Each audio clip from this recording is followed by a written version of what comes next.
നമ്മളിങ്ങനെ പ്രാർത്ഥിക്കും, കുട്ടിൻ്റെ അസുഖം മാറണം, അല്ലെ ഭാര്യൻ്റെ അസുഖം സുഖപ്പെടണം, നമ്മുടെ പ്രശ്നങ്ങൾ പരിഹരിച്ചു തരണം. അങ്ങനെ ദുനിയാവിൻ്റെ കാര്യത്തിലും പരലോകത്തിൻ്റെ കാര്യത്തിലും പല പ്രാർത്ഥനകളും നമ്മൾ നടത്തും. ആ പ്രാർത്ഥന അള്ളാഹു സ്വീകരിക്കില്ല എന്ന് മുഹമ്മദ് നബി സ്വല്ലല്ലാഹു അലൈഹി വസല്ലമ പറഞ്ഞ ഒരു വിഷയം അയാളുടെ സമ്പത്ത് ഹറാമ് കലർന്നതാണ് എന്നതാണ്.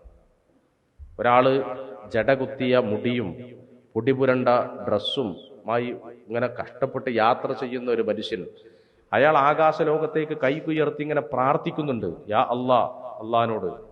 പക്ഷെ നബി സല്ലല്ലാഹു അലൈഹി വസല്ലമ പറയാണ്, മശ്റബുഹു ഹറാമുൻ, അയാൾ കുടിക്കണ വെള്ളം നിഷിദ്ധമായ മാർഗത്തിലൂടെ ഉണ്ടാക്കിയതാണ്.